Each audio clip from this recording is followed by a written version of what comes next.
Napuntahan mo na ba ang Catanduanes? Kung hindi pa, ito na yung sign para bumisita ka rin dito. Grabe, sa sobrang ganda nito, tiyak na makakalimutan mo talaga yung mga problema mo. This is paradise. Grabe, ang ganda niya, diba? Sinasabi ko sa inyo, kung nagdadalawang isip pa kayo, nako, ipasok nyo yan sa bucket list nyo. For sure na hindi kayo magsisisi mapuntahan ang lugar na to. Para sa akin, para mas masulit mo talaga at mapuntahan mo yung mga iba't iba pang mga tourist destination dito. Sa estimate ko lang, mga 1 week or 2 weeks talaga para mas ma-enjoy nyo. Pero para naman doon sa mga limited lang yung time, meron din mga nag-organize na mga events dito. Ito naman ang Simbahang Bato at marami pang iba na pwede natin puntahan dito. Meron din silang mga falls dito at marami pang iba, kaya gets nyo na, diba? Para sa akin, kulang pang ang 1 week para mapuntahan talaga ang iba't iba pang magagandang tourist destination dito. Marami din silang magagandang beach at mga white sand na beach dito. Mura lang din yung lobster sa lugar na to, kaya naman in-enjoy na rin namin. At nakita nyo ba yung rock formation na to? Ito yung tinatawag nila na Jesus Rock Formation. So,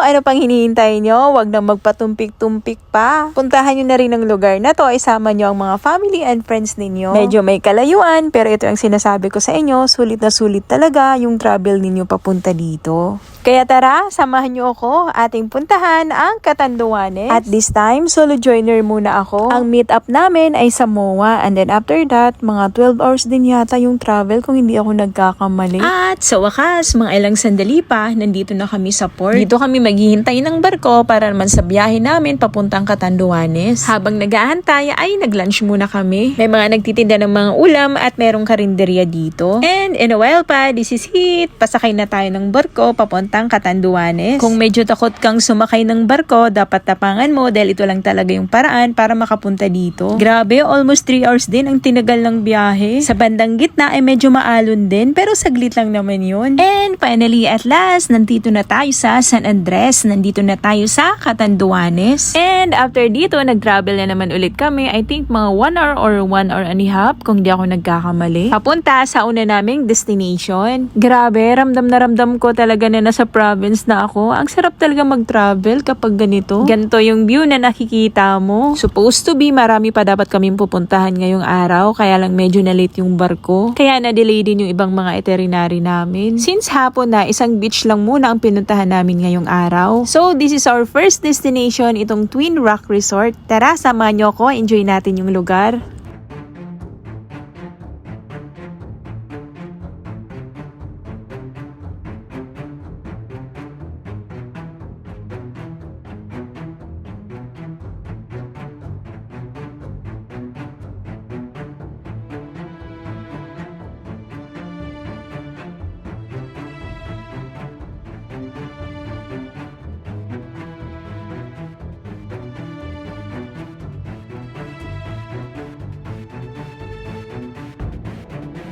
Actually, yung part na to ay medyo stricto sila dito. Kaya naman saglit lang kami dito. Sayang lang kasi ito pa naman sana ang pinakamagandang part ng resort na to. Enjoy muna natin siya. At syempre, aura muna ang atin ninyo.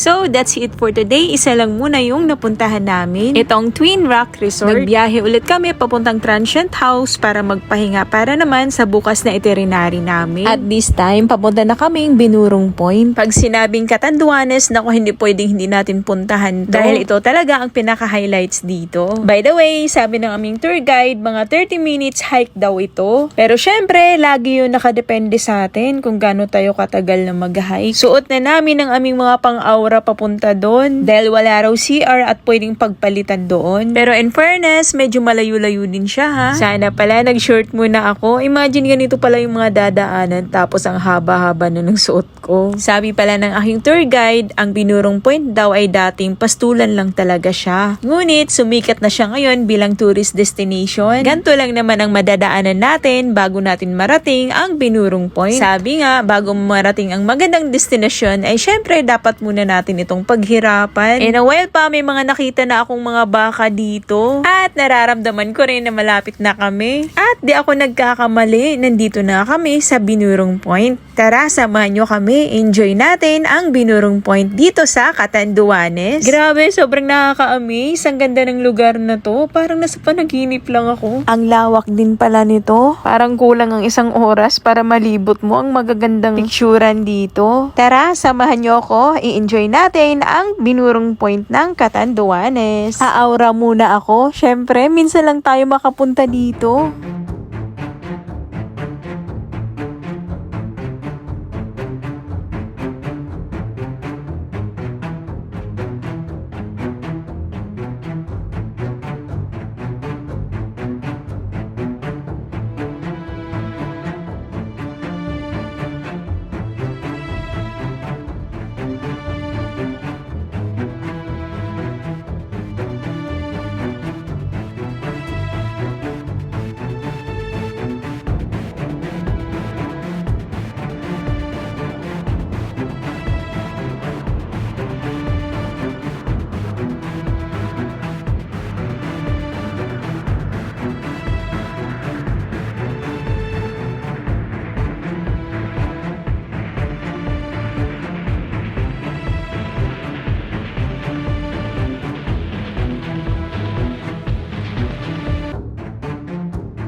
And a while pa, nag-travel ulit kami papunta namang Nahulugan Falls. Actually, marami pa dapat kaming pupuntahan. Kaya lang, naubos talaga yung oras namin doon sa Binurong Point. Ang dami pala kasing tao doon tuwing Saturday at Sunday. Kaya kung kaya natin pumunta ng mas maaga, much better talaga. And a while pa, nandito na kami sa Nahulugan Falls. Ang galing din ng falls na to. May mga nakikita akong mga isda sa ilalim. So, this is it. Ito ang Nahulugan Falls ng Catanduanes.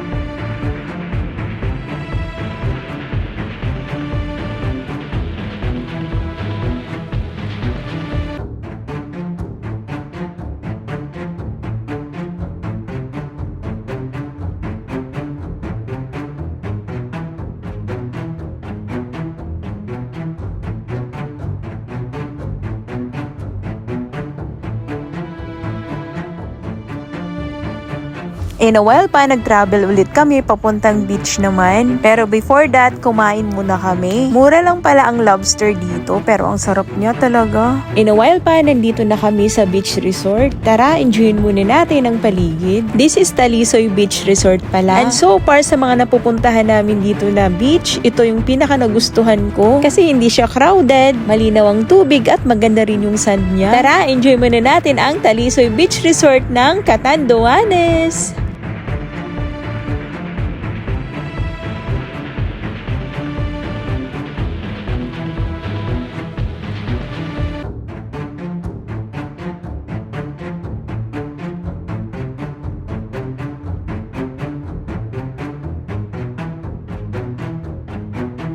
Yung rock formation pala na ito ay sikat dahil kahugis niya raw si Jesus.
After that, tinaanan na rin namin ang sikat na simbahang bato dito sa Catanduanes.